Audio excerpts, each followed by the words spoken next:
এই হিন্দু মেয়েটা তখন চিন্তা করলো মুসলমানেরা কি এমন আলোচনা করে, একটু শোনার জন্য যাই।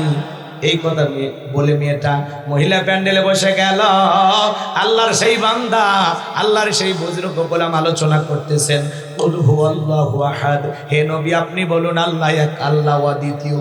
মেয়েটা বুঝতে পারলো সৃষ্টিকর্তার নাম আল্লাহ। কিছুটা সময় অতিবাহিত হয়ে যাওয়ার পর আল্লাহর সেই বুজুর্গ গোলাম আলোচনা করতে গিয়ে বলেন, ইন্না দীনা ইনদাল্লাহিল ইসলাম, নিঃসন্দেহে আল্লাহর কাছে শুধুমাত্র কেবলমাত্র একটি ধর্মই মনোনীত। ওই ধর্মের নাম কি? ইসলাম আছে যেখানে শান্তি আছে, ইসলাম আছে যেখানে সমাধান আছে। মেয়েটা বুঝতে পারলো সৃষ্টিকর্তার নাম আল্লাহ, শ্রেষ্ঠ ধর্মের নাম ইসলাম। হিন্দু মেয়েটা তখন চিন্তা করে, আমি আর অমুসলিম থেকে বাড়িতে যেতে চাই না, আমি কালেমা পড়ে মুসলমান হয়ে যাব। অনেক অমুসলিমেরা কালেমা পড়ে মুসলমান হয়ে যায়। গত বছর ঝিনাইদহে আমি গুনাহগারের হাতে একজন কালেমা পড়ে মুসলমান হলো। এরপরে গাজীপুরের একজন মানুষ কালেমা পড়ে মুসলমান হয়েছে। আপনাদের দোয়ায় আজ পর্যন্ত 6 জন মানুষ আমি গুনাহগারের হাতে কালেমা পড়ে মুসলমান হয়েছেন। বলেন সুবহানাল্লাহ। হিন্দু মেয়েটা তখন কালেমা পড়ে মুসলমান হয়ে গেল। বাড়িতে যাওয়ার পরে উঠতে বসতে বিসমিল্লাহ পড়ে আল্লাহর জিকিরি করে। কণ্ঠ দিয়ে আল্লাহর জিকিরি যখন করতেছে, মা বুঝতে পেরে মেয়েটাকে জিজ্ঞাসা করে বলে, মা তোর জবান দিয়ে কি যেন শুনতে পাইলাম। মেয়েটা ডেকে বলে, মা মুসলমান হয় যারা মিথ্যা কথা বলবে না তারা, ওয়াকুলু কওলান সাদীদা, সঠিক কথা বলো, সত্য কথা বলো। ইমানদার কখনো মিথ্যাবাদী হতে পারে না, মুসলমান হবে সত্যবাদী। কথা বলে ঠিক কিনা? কিন্তু আমাদের সমাজে মিথ্যাবাদী আছে না নাই? মিথ্যা কথা বলে সকালবেলা নাস্তা করে, দুপুরে লাঞ্চ করে, রাতে ডিনার করে, বড় পেটেও মিথ্যা, খালি পেটেও মিথ্যা। মিথ্যা বলতে বলতে চেহারা বেঁকা হয়ে গেছে, এক পা কবরে ঢুকে গেছে, এরপরে মিথ্যা বলা ছাড়ে না। এত মিথ্যা কথা বলে শয়তান পর্যন্ত বলে আমিও এত খারাপ না। মিথ্যাবাদী নাই, একটু শরম নাই, অনার্গল মিথ্যা কথা বলেছে। আছে রাগ করতেছেন মনে হয়, নাম ধরার দরকার নাই তো, যা বোঝা বুঝে নেবে। রাগ করতেছেন? লিল্লাহি তাকবীর। আমার ভাইয়েরা, মেয়েটা ডেকে বলে, মা আমি কয়েকদিন আগে মুসলমানদের ধর্মীয় প্রোগ্রামে গিয়ে আমি কালেমা পড়ে মুসলমান হয়েছি। এই কথা শোনার পরে ডেকে বলে, মেয়েরে তোমার নিয়ে আশা ভরসা স্বপ্ন এসব কি শুনছি, তুমি কেন কালেমা পড়ে মুসলমান হয়েছো? এখনো সময় আছে, ইসলাম ধর্ম ত্যাগ করে বাপ দাদার ধর্মে ফিরে আসো। মেয়েটা ডেকে বলে, মা যত কথাই বলো আমার পক্ষে ইসলাম ধর্ম ছাড়া সম্ভব নয়। বলেন আল্লাহু আকবার। রাতে প্রায় যখন স্বামী চলে আসছে, ডেকে বলে, স্বামী সর্বনাশ হয়ে গেছে, আমাদের একমাত্র মেয়ে কালেমা পড়ে মুসলমান হয়েছে, তাই নাকি? বলে হ্যাঁ। মেয়েকে ডাক দাও। জিজ্ঞাসা করা হলো, মা এসব কি শুনছি, তুমি নাকি কালেমা পড়ে মুসলমান হয়েছো? মেয়েটা ডেকে বলে, বাবা যা শুনেছেন সত্য, আমি সত্যি কালেমা পড়ে মুসলমান হয়েছি। এই কথা শোনার পর বাবা ডেকে অনেকভাবে বুঝাইলেন। ডেকে বলে, মা এখনো সময় আছে, ইসলাম ধর্ম ত্যাগ করে আমাদের ধর্মে ফিরে আসো। মেয়েটা ডেকে বলে, বাবা আমার পক্ষে সম্ভব নয়। বাবা রাগান্বিত হয়ে মেয়েটার গালে একটা থাপ্পড় মারলেন। মেয়েটা কাঁদতে কাঁদতে ডেকে বলে, বাবা যত খুশি আঘাত করো, মারতে মারতে যদি মেরেও ফেলে দাও, জীবনটা দিতে রাজি, কালেমা ছাড়তে রাজি নাই। বলেন আল্লাহু আকবার। এবার পরের দিন বাদশার দরবারে এই ব্যক্তি চলে গেছে। ওই দেশের নিয়ম হলো বাদশা তার সিলমোহর মারা আংটিটা এই ব্যক্তির হাতে দিয়েছে। ওই দেশের নিয়ম হলো যেই মানুষের কাছে বাদশার সিলমোহর মারা আংটিটা থাকবে, কোনো কারণে ওই আংটিটা যদি হারিয়ে ফেলে দেয়, বাদশার আংটি হারানোর অপরাধে বাদশা তাকে ফাঁসি দিয়ে মারে। এই ব্যক্তির হাতে যখন আংটিটা বাদশা খুলে দিয়েছে, ওই দিন ওই ব্যক্তির পালা। ডেকে বলে, বাদশা আংটি যদি আমি হারিয়ে ফেলে দেই, আপনি তো আমাকে ফাঁসি দিয়ে মারবেন। আমি এমনিতে মানসিক টেনশনে আছি, কি টেনশনে আছি আপনার কাছে বলতে পারবো না। আপনি যদি অনুমতি দেন, এই আংটি হেফাজতের দায়িত্ব আমি না, আমার মেয়ে পালন করবে। বাদশা ডেকে বলে, আমার তাতে কোনো আপত্তি নাই, দেশের আইন সম্পর্কে মেয়েটাকে অবশ্যই অবগত করবেন। এই কথা বলে ওই ব্যক্তি বাড়িতে চলে গেল। মেয়েকে ডাক দিয়ে বলে, মা এইটা বাদশার সিলমোহর মারা আংটি, তোমার কাছে তুমি হেফাজত করো, খবরদার এই আংটি যেন তোমার কাছ থেকে হারিয়ে না ফেলো। বাদশার সিলমোহর মারা আংটি হারানোর অপরাধে বাদশা তোমাকে ফাঁসি দিয়া মারবে, আমি বাবা হয়েও কিন্তু তোমাকে বাঁচাতে পারবো না। মেয়েটা বিসমিল্লাহির রহমানির রহিম বইলা জামার পকেটের ভিতরে আংটিটা রেখে দিয়েছে। রাতের বেলা মেয়ে যখন ঘুমের মধ্যে চলে গেছে, বাবা কৌশলে মেয়ের ঘরের ভিতরে প্রবেশ কইরা জামার পকেট থেকে আংটিটা নিয়া, বাড়ির পাশে নদী ছিল, নদীর ভিতরে ছুঁড়ে মারছে। আর মনে মনে ভাবতেছে, মেয়েরে আগামীকালকে যখন বাদশার সিল মোহর মারা আংটিটা চাইবো, যখন তুমি দিতে পারবা না, বাদশার সিল মোহর মারা আংটি হারানোর অপরাধে বাদশা তোমাকে ফাঁসি দিয়া মারবে। তুমি মুসলমান হয়েছো এ কথা প্রকাশও পেল না, তুমি মুসলমান হয়েছো এ কথা প্রকাশও পেল না, আমার উঁচু মাথা নিচু হলো না, বংশের মুখে চুনকালি পড়লো না। এই কথা বলে বাবা মনে মনে আনন্দিত হয়ে বাড়ির দিকে রওনা করেন। বলেন তো বাবাজিরা, আপনারাই বলেন, আজকে বাবা একটা মেয়ের বিরুদ্ধে কঠিন ষড়যন্ত্র করলেন, কারণ একটাই, বাবা হলো বেঈমান, মেয়েটা হলো মুসলমান। কথা বলেন ঠিক কিনা? ইসলাম মানতে গেলে ঘরের আপন মানুষেরা অনেক সময় বিরুদ্ধে দাঁড়িয়ে যায়। কথা কোন ঠিক কিনা? মুসলিম জাতির পিতা ইব্রাহিম খলিলুল্লাহ যখন তার বাবাকে ডেকে বলে, বাবা, যেই দেবতা চোখে দেখে না, কানে শোনে না, না পারে আপনাদের উপকার করতে, না পারে আমাদের উপকার করতে, না পারে নিজেদের কল্যাণ করতে, খামাকা দেবতার পূজা করে লাভ নাই, এক আল্লাহর ইবাদত করো বাবা গো। আমি তার ব্যাপারে সঠিক সত্য সাক্ষ্য দিতেছি। পয়গম্বরের বাবা আজব ঠাকুর ডেকে বলে, তুমি আমার দেবতার বিরুদ্ধে কথা বলে এত বড় সাহস, তোমার মতো ছেলের জায়গা আমার বাড়িতে হবে না। শুধুমাত্র আল্লাহর পথে দাওয়াত দেওয়ার কারণে ইব্রাহিম খলিলুল্লাহকে তার বাবা বাড়ি থেকে বের করে দিয়েছিলেন। কথা বলেন ঠিক কিনা? তার মানে কি, ইসলাম মানতে গেলে আপন বাবা ও সন্তানের বিরুদ্ধে ষড়যন্ত্র করে। এই বাবা নদীর ভিতরে আংটিটা ছুঁড়ে মেরে মেয়ের বিরুদ্ধে গভীর ষড়যন্ত্র করলেন, মেয়েটাকে ফাঁসানোর জন্য গভীর একটা ষড়যন্ত্রের ফাঁদ পাতলেন। পুরো ঘটনাটাকে আপনারা একটু শুনবেন। কারা কারা শুনবেন হাত তোলে। লিল্লাহে তাকবীর, লিল্লাহে তাকবীর। হাত নামান। মেয়েটার বাবা যখন ষড়যন্ত্র করে আংটিটা নদীর ভিতরে ছুঁড়ে মারছে, ভালো করে বুঝবেন। এইবার পরের দিন সকালবেলা জেলেরা নদীতে মাছ ধরতে গেছে, মাছ পাইছে, বড় একটা মাছ পাইছে। আচ্ছা বলেন তো, বড় মাছ পাইলে গরিবের বাড়িতে নিয়ে যায় না ধনীর বাড়ি? ওই এলাকার মধ্যে উনি ছিল ধনী ব্যক্তি, তো এই ধনী ব্যক্তির কাছে যা মাছটা বিক্রি করেছে, আল্লাহ পাক তার বিশ্বাসী বান্দাদের জন্য সূরা আল মুমিনুন নাজিল করেছেন। যারা অবিশ্বাসী কাফের এদের জন্য আল্লাহ পাক একটি সূরা নাজিল করেছেন। সূরার নাম কি? কুল ইয়া আইয়ুহাল কাফিরুন। যারা কাফের এদের জন্য আল্লাহ রাব্বুল আলামিন একটি সূরা নাজিল করেছেন, সূরার নাম হলো কাফিরুন। কথা বলেন ঠিক কিনা? তাহলে অবিশ্বাসী বান্দাদের জন্য আল্লাহ রাব্বুল আলামিন সূরা আল মুমিনুন নাজিল করেছেন। যারা বিশ্বাসী বান্দা, মুমিন বান্দা, তাদের জন্য আল্লাহ রাব্বুল আলামিন সূরা আল মুমিনুন নাজিল করেছেন।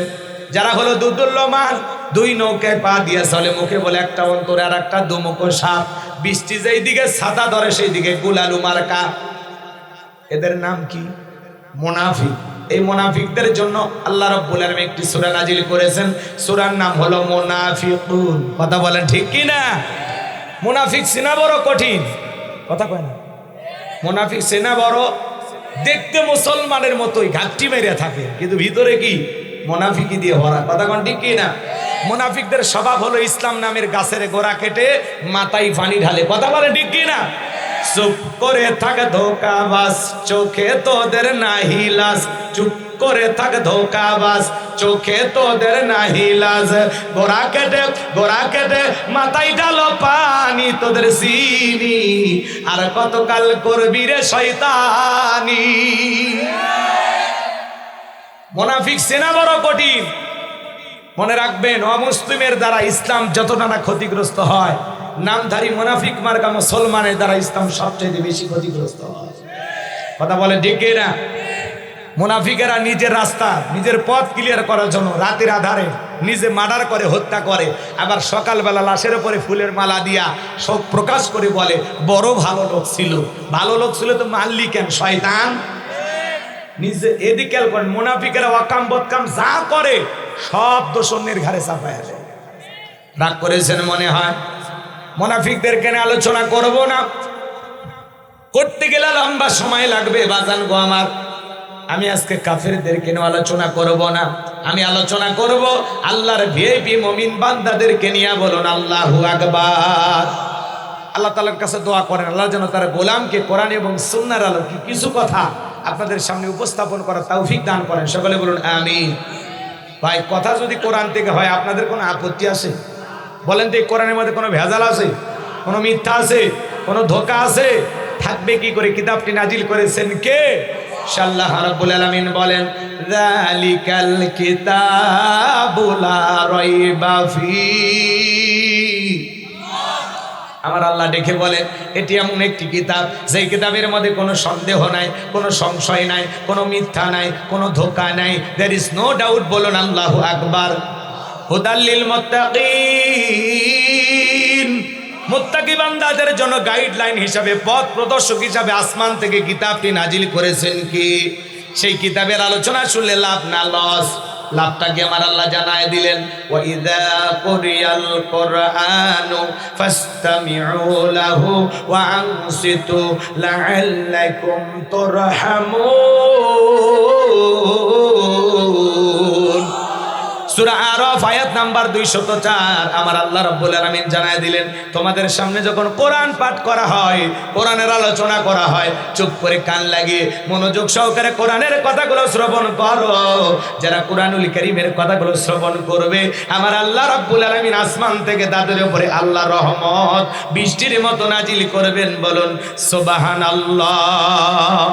ওয়াযাক্কির ফাইন্না যিকরা তানফাউল মুমিনিন, সূরা জারিয়ার 55 নম্বর আয়াত। আল্লাহ ডেকে বলেন যারা আমার মুমিন বান্দা তাদের সামনে যখন কোরআন দিয়ে ওয়াজ করা হবে, কোরআন থেকে উপদেশ দেওয়া হবে, এই কথাগুলো শোনার পর আমার মুমিন বান্দাদের উপকারে আসবে। চিৎকার মেরে বলুন সুবহানাল্লাহ।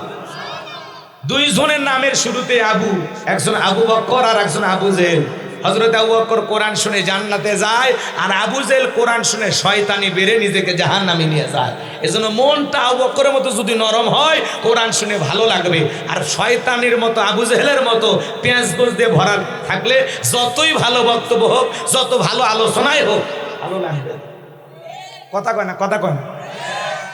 রসুলের বাড়ির পাশে দাঁড়াইয়া সারা রাত কোরআন শুনে সকালবেলায় বলে নবী পাগল। কে রে আবু জেহেল, তুই কি ছাগল? সারা রাত কোরআন শুনে রসুলকে বলে পাগল, জাদুকর, গণক। কথা বলেন ঠিক কিনা? এই জন্য ভাইয়েরা আমার, আবু জেহেলের মতো মন বানাইলে হবে না। মন বানাই লাগবে কার মতো? মনটা কার মতো হওয়া লাগবে?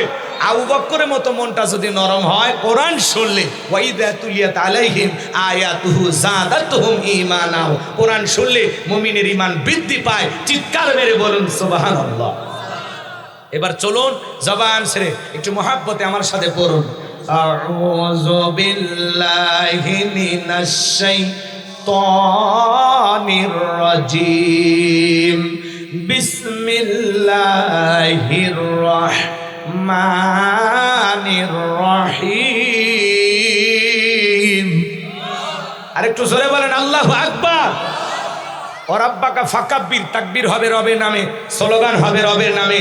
যে জমিনে আল্লাহর শ্রেষ্ঠত্ব বরত্ব ঘোষণা করা হয় ওই জমিনে শয়তানি শক্তি টিকতে পারে না। কথা বলেন ঠিক কিনা? আপনি সুবহানাল্লাহ আলহামদুলিল্লাহ জিকির করবেন, শয়তান কাছে বসে আপনার সাথে জিকির করবে। যখনই বলবেন আল্লাহু আকবার, শয়তান লুঙ্গি পরার টাইম পাবি না। কথা কোন ঠিক কিনা? এজন্য আওয়াজ দিলে পুরুষের মতো দেবেন, আপনার আওয়াজে যেন শয়তান আশেপাশে না থাকে। তাহলে একটু জোরে বলেন লিল্লাহি তাকবীর।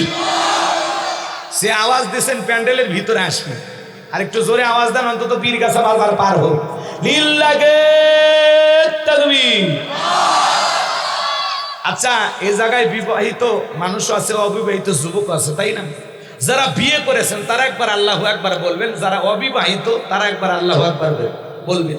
দেখি তো আমাদের কার শক্তি বেশি। কথা কয় না? আচ্ছা, বিয়ে অবিয়ে ফুটবল খেলা হয় না আপনাদের এলাকায়? তো যারা বিয়ে করেছেন, যেহেতু বিয়ে করেছেন মানে জীবনে বরকত শুরু হয়ে গেছে। আপনারা প্রথম স্লোগান দেন, আর পরে কিন্তু যুবকদের চান্স, ওদের কাছে হারলে কিন্তু একটা মান সম্মানের বিষয়। তো যারা বিয়ে করেছেন তারা হাত তোলেন, হাত তোলেন, একটা তাকবীর দেবেন, শুধুমাত্র একটা, ওদের কাছে হাইরেন না যান। লিল্লাহি তাকবীর। আর একবার রিক্স নেন, একটু দেখেন মান সম্মান কিন্তু বাঁচান লাগবে। লিল্লাহি তাকবীর।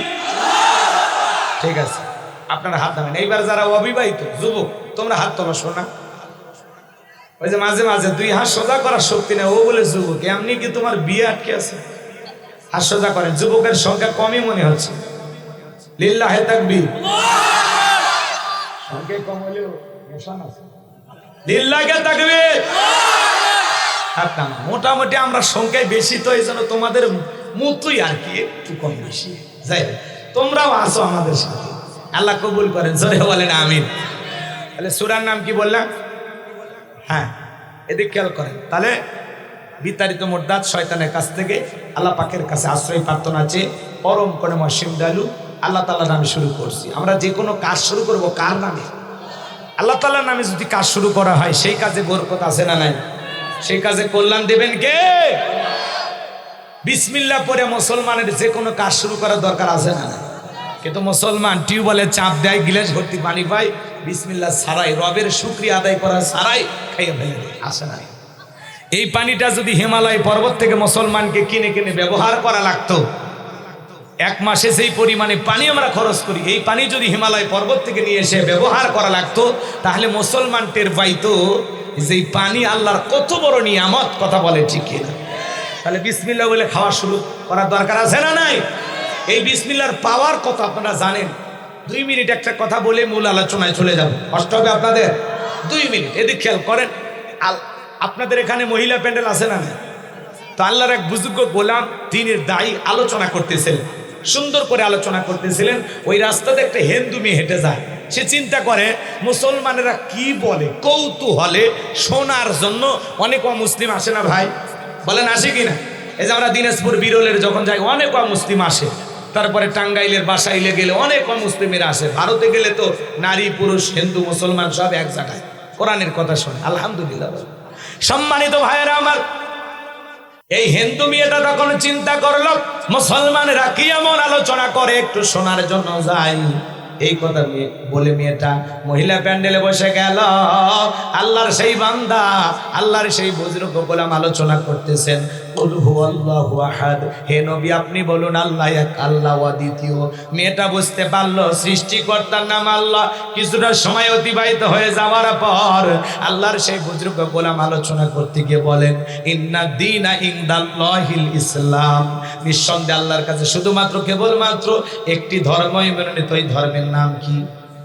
ইসলাম আছে যেখানে শান্তি আছে, ইসলাম আছে যেখানে সমাধান আছে। মেয়েটা বুঝতে পারলো সৃষ্টিকর্তার নাম আল্লাহ, শ্রেষ্ঠ ধর্মের নাম ইসলাম। হিন্দু মেয়েটা তখন চিন্তা করে, আমি আর অমুসলিম থেকে বাড়িতে যেতে চাই না, আমি কালেমা পড়ে মুসলমান হয়ে যাব। অনেক অমুসলিমেরা কালেমা পড়ে মুসলমান হয়ে যায়। গত বছর ঝিনাইদহে আমি গুনাহগারের হাতে একজন কালেমা পড়ে মুসলমান হলো। এরপরে গাজীপুরের একজন মানুষ কালেমা পড়ে মুসলমান হয়েছে। আপনাদের দোয়ায় আজ পর্যন্ত 6 জন মানুষ আমি গুনাহগারের হাতে কালেমা পড়ে মুসলমান হয়েছেন। বলেন সুবহানাল্লাহ। হিন্দু মেয়েটা তখন কালেমা পড়ে মুসলমান হয়ে গেল। বাড়িতে যাওয়ার পরে উঠতে বসতে বিসমিল্লাহ পড়ে আল্লাহর জিকিরি করে। কণ্ঠ দিয়ে আল্লাহর জিকিরি যখন করতেছে, মা বুঝতে পেরে মেয়েটাকে জিজ্ঞাসা করে বলে, মা তোর জবান দিয়ে কি যেন শুনতে পাইলাম। মেয়েটা ডেকে বলে, মা মুসলমান হয় যারা মিথ্যা কথা বলবে না তারা, ওয়াকুলু কওলান সাদীদা, সঠিক কথা বলো, সত্য কথা বলো। ইমানদার কখনো মিথ্যাবাদী হতে পারে না, মুসলমান হবে সত্যবাদী। কথা বলে ঠিক কিনা? কিন্তু আমাদের সমাজে মিথ্যাবাদী আছে না নাই? মিথ্যা কথা বলে সকালবেলা নাস্তা করে, দুপুরে লাঞ্চ করে, রাতে ডিনার করে, বড় পেটেও মিথ্যা, খালি পেটেও মিথ্যা। মিথ্যা বলতে বলতে চেহারা বেঁকা হয়ে গেছে, এক পা কবরে ঢুকে গেছে, এরপরে মিথ্যা বলা ছাড়ে না। এত মিথ্যা কথা বলে শয়তান পর্যন্ত বলে আমিও এত খারাপ না। মিথ্যাবাদী নাই, একটু শরম নাই, অনার্গল মিথ্যা কথা বলেছে। আসে রাগ করতেছেন মনে হয়, নাম ধরার দরকার নাই, তো যা বোঝা বুঝে নেবে। রাগ করতেছেন? লিল্লাহি তাকবীর। আমার ভাইয়েরা, মেয়েটা ডেকে বলে, মা আমি কয়েকদিন আগে মুসলমানদের ধর্মীয় প্রোগ্রামে গিয়ে আমি কালেমা পড়ে মুসলমান হয়েছি। এই কথা শোনার পরে ডেকে বলে, মেয়েরে তোমার নিয়ে আশা ভরসা স্বপ্ন এসব কি শুনছি, তুমি কেন কালেমা পড়ে মুসলমান হয়েছো? এখনো সময় আছে, ইসলাম ধর্ম ত্যাগ করে বাপ দাদার ধর্মে ফিরে আসো। মেয়েটা ডেকে বলে, মা যত কথাই বলো আমার পক্ষে ইসলাম ধর্ম ছাড়া সম্ভব নয়। বলেন আল্লাহু আকবার। রাতে প্রায় যখন স্বামী চলে আসছে, ডেকে বলে, স্বামী সর্বনাশ হয়ে গেছে, আমাদের একমাত্র মেয়ে কালেমা পড়ে মুসলমান হয়েছে তাই নাকি? বলে হ্যাঁ। মেয়েকে ডাক দাও। জিজ্ঞাসা করা হলো মা এসব কি শুনছি, তুমি নাকি কালেমা পড়ে মুসলমান হয়েছো? মেয়েটা ডেকে বলে বাবা যা শুনেছেন সত্য, আমি সত্যি কালেমা পড়ে মুসলমান হয়েছি। এই কথা শোনার পর বাবা ডেকে অনেকভাবে বুঝাইলেন। ডেকে বলে মা এখনো সময় আছে, ইসলাম ধর্ম ত্যাগ করে আমাদের ধর্মে ফিরে আসো। মেয়েটা ডেকে বলে বাবা আমার পক্ষে সম্ভব নয়। বাবা রাগান্বিত হয়ে মেয়েটার গালে একটা থাপ্পড় মারলেন। মেয়েটা কাঁদতে কাঁদতে ডেকে বলে বাবা যত খুশি আঘাত করো, মারতে মারতে যদি মেরেও ফেলে দাও জীবনটা দিতে রাজি, কালেমা ছাড়তে রাজি নাই। বলেন আল্লাহু আকবার। এবার পরের দিন বাদশার দরবারে এই ব্যক্তি চলে গেছে। ওই দেশের নিয়ম হলো বাদশা তার সিলমোহর মারা আংটিটা এই ব্যক্তির হাতে দিয়েছে।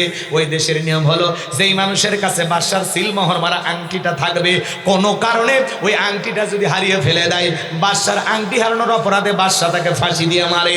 এই ব্যক্তির হাতে যখন আংটিটা বাদশা খুলে দিয়েছে, ওই দিন ওই ব্যক্তির পালা।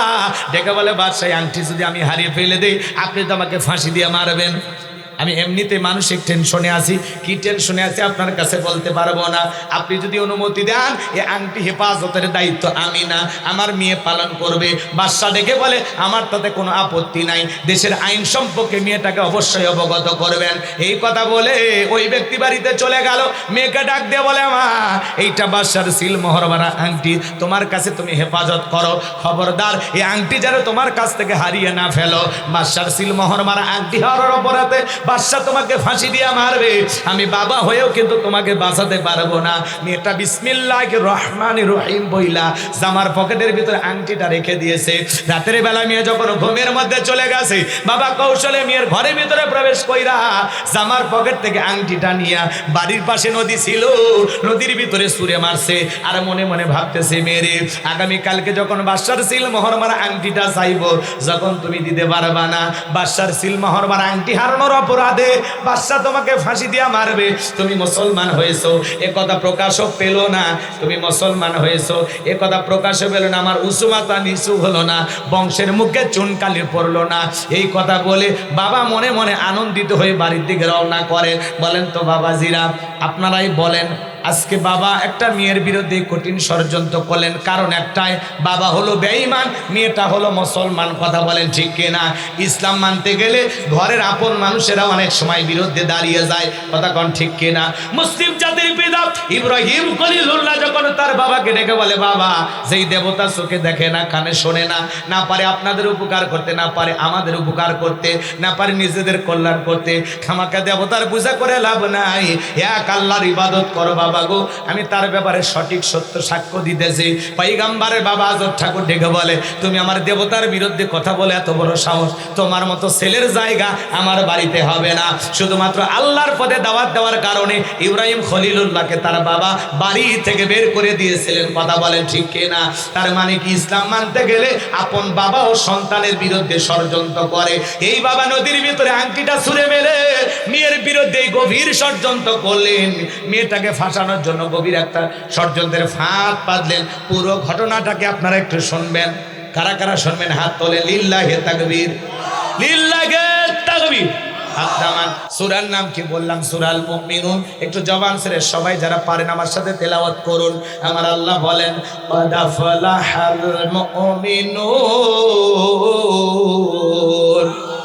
আরো জোরে বলেন আল্লাহু আকবার। যে কোনো আয়াত বা সূরার তাফসীর করতে হলে কোন প্রেক্ষাপটে কোন সময় রসুলের উপরে সে আয়াতটি বা সূরাটি নাজিল হয়েছে, সেই নাজিলের শানে নজুল বলার দরকার আছে না? যদি শানে নজুল আলোচনা করা হয় তাহলে তাফসীর বুঝতে সহজ হয়। বলুন সুবহানাল্লাহ। তাহলে রসুলের উপরে আল্লাহ তাআলা কোন সময় কোন প্রেক্ষাপটে সূরা আল মুমিনুন নাজিল করেছিলেন একটু কি বলবো? কষ্ট হবে না আপনাদের? একটু মনোযোগ দিয়ে শোনেন বাজান গো আমার। বিশ্বনবীর প্রিয় সাহাবী হযরত ওমর ফারুক রাদিয়াল্লাহু তাআলা ডেকে বলেন আমি মৌমাছির বনবন আওয়াজ শুনলাম, ডানে তাকায় মৌমাছি নাই, বামে তাকায় মৌমাছি নাই। বিশ্বনবীর চেহারা মোবারকের দিকে তাকায় দেখি নবীজি ফিসফিস করে কি যেন তেলাওয়াত করতেছেন। হযরত ওমর ফারুক ডেকে বলেন আমার বোঝার বাকি রইল না, আসমান থেকে নবীজির উপরে কোরআনুল কারীম নাজিল হচ্ছে আর বিশ্বনবী কোরআনুল কারীম রিসিভ করতে ব্যস্ত। বলুন সুবহানাল্লাহ। মৌমাছির বনবন ভনবন আওয়াজ হলে কোরআনুল কারীম নাজিল হয়। দপ্তরি ছুটির ঘন্টায় বাড়ি মারে টন আওয়াজ হলে কোরআনুল কারীম নাজিল হয়। বিশ্বনবী যখন ঘোড়ার উপরে থাকতেন ওই সময় যদি কোরআনুল কারীম নাজিল হইতো ওহির ভারে ঘোড়ার পা গুলো বালুর ভিতরে ডেবে যেত। বলেন আল্লাহু আকবার। নবীজি যখন উটের উপরে থাকতেন ওই সময় যদি কোরআনুল কারীম নাজিল হইতো ওহির ভারে উটের মাথা জমিনের সঙ্গে লেগে যেত। এক সাহাবী রানের উপরে মাথা রেখে নবীজি আরাম ফরমাচ্ছেন, ওই সময় কোরআনুল কারীম নাজিল হলো। সাহাবী ডেকে বলেন আমার কাছে মনে হয় আমার রানটা ফেটে যাবে, আমার কাছে মনে হয় আমার রানের উপরে পাহাড় চেপে ধরা হয়েছে। তাহলে কোরআনুল কারীমের একটা আলাদা ওয়েট, আলাদা একটা ওজন আছে না নাই? জীবনের প্রথম ওই রিসিভ করতে গিয়ে বিশ্বনবীর শরীর মোবারকে জ্বর পর্যন্ত এসেছিল। ইমদাদিয়া লাইব্রেরি ছাপাইয়া 150-200 টাকার বিনিময়ে মুসলমানের ঘরে ঘরে কোরআন পৌঁছায় দিয়েছে। এই কোরআনের শান কত, মর্যাদা কত, আজও কপাল পোড়া মুসলমান অনেকেই বুঝলাম না। কথা বলেন ঠিক কিনা? দীর্ঘ 23টি বছরে নবীজির উপরে কোরআনুল কারীম নাজিল হয়েছে। এই কোরআনের প্রচার প্রসার করতে গিয়ে আমার নবী কত কষ্ট পাইলেন। আর মুসলমানের ঘরে ঘরে কোরআন। এমন মুসলমান 40-50 বছর বয়স হয়ে গেছে, জীবনে কোনোদিন আল্লাহর কোরআনটা খুলেও দেখে নাই। এরকম কপাল পোড়া মুসলমান আছে না? না। আল্লাহ যে কি মেসেজ লিখেছেন, কি চিঠি পাঠাইছেন, কি লিখেছেন পড়লামও না, বুঝলামও না। আছে না?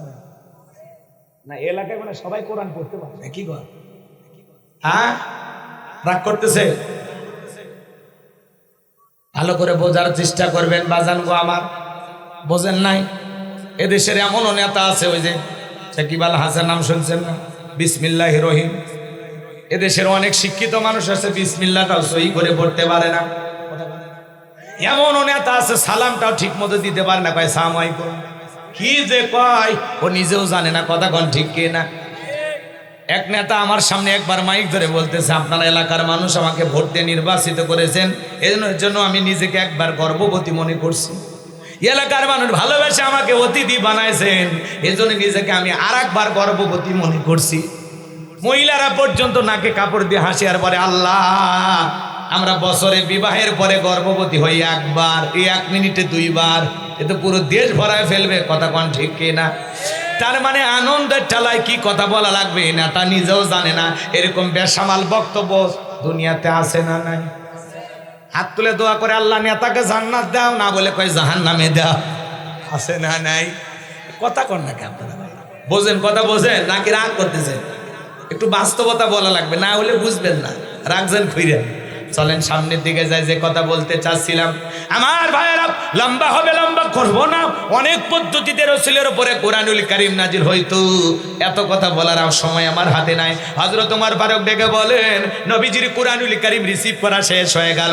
বিশ্ব নবী সাহাবায়ে কেরামদের দিকে মুখ ঘুরায় ডেকে বলেন, ও আমার সাহাবীরা, এই মাত্র আসমান থেকে জিবরাইল এসে আমার উপরে সূরা আল মুমিনুনের 10টি আয়াত কারিমা নাজিল করে জানায় দিয়ে গেলেন, নবী গো, এই 10টি আয়াতের ভিতরে আল্লাহ রাব্বুল আলামিন তার আদরের মুমিন বান্দাদের জন্য 7টা বৈশিষ্ট্য নিয়ে আলোচনা করেছেন, 7টা গুণাবলী নিয়ে আলোচনা করেছেন। কোন মুমিন যদি এই 7টা গুণে গুণান্বিত হতে পারে, 7টা গুণ দিয়ে তারা জীবনটাকে সাজাইতে পারেন, আমার আল্লাহ রাব্বুল আলামিন বলেন, উলাইকা হুমুল ওয়ারিসুন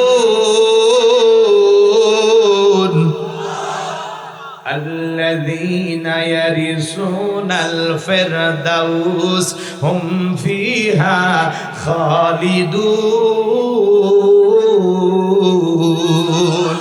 আমার আল্লাহ রাব্বুল আলামিন বলেন তারাই উত্তরাধিকারী হবেন জান্নাতুল ফেরদাউসের, সেখানে তারা চিরকাল বসবাস করবেন। আমার আল্লাহ কোনোদিন জান্নাত থেকে বের করে দেবেন না। চিৎকারে মেরে বলুন সুবহানাল্লাহ। কারা কারা জান্নাতে যেতে চান 2 হাত তুলে আমার আল্লাহকে একবার দেখান। আল্লাহ রাব্বুল আলামিন আমাদের সবাইকে জান্নাতুল ফেরদাউসের মেহমান হিসেবে কবুল করুন। জোরে বলুন আমিন।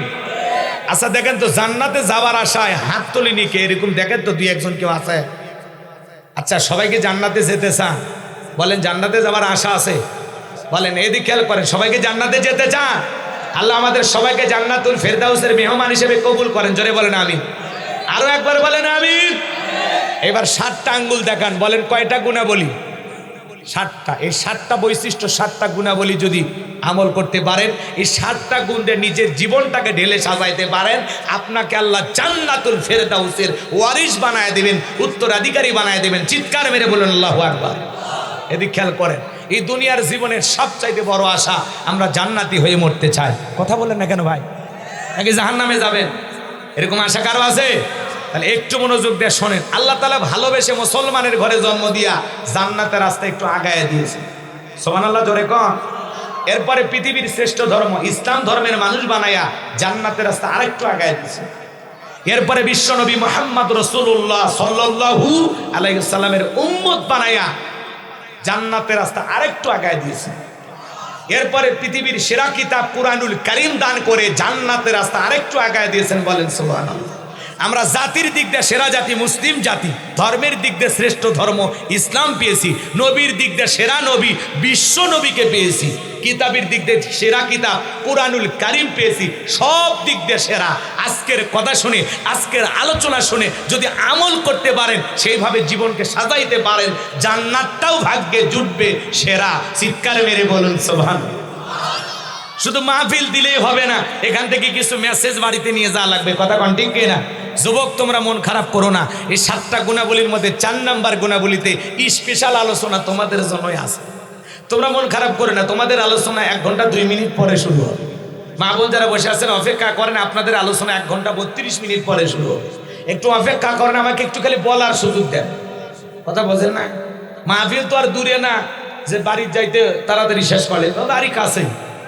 আপনারা খালি একটু ধৈর্য নিয়ে থাকেন, প্রাণ ভরে আলোচনা শোনায়া দেব ইনশাআল্লাহ।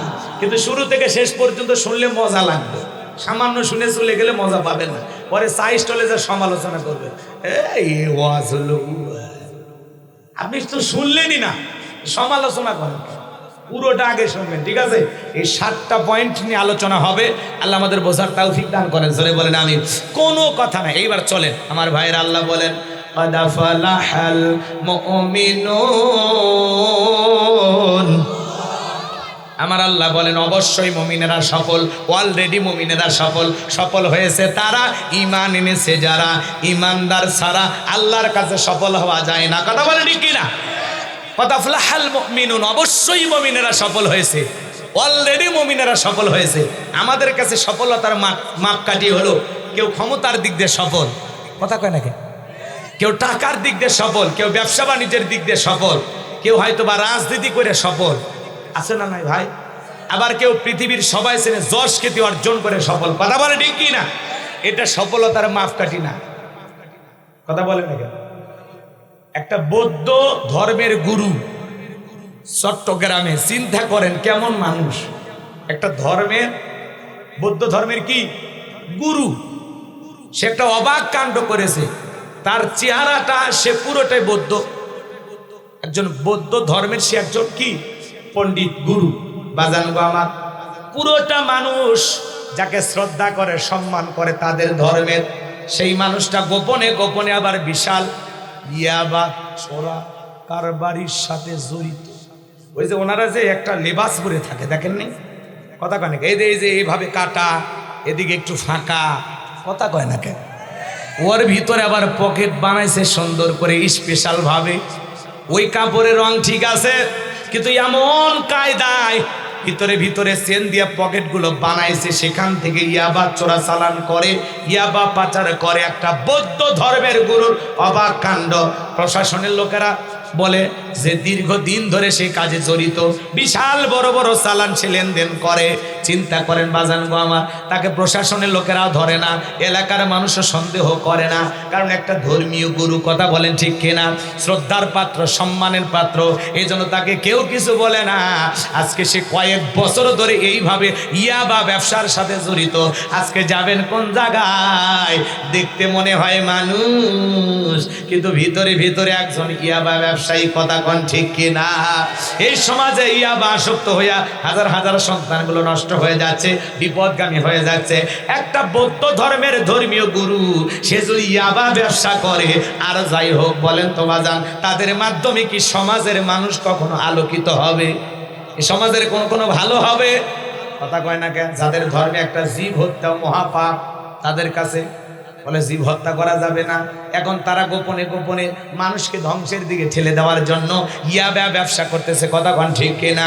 আবার শুনলাম অনলাইনে জুয়া খেলা বাজি খেলা 20 লক্ষ টাকা পর্যন্ত ধরা খাইছে এই ব্যক্তি, কথা কোন ঠিক কিনা?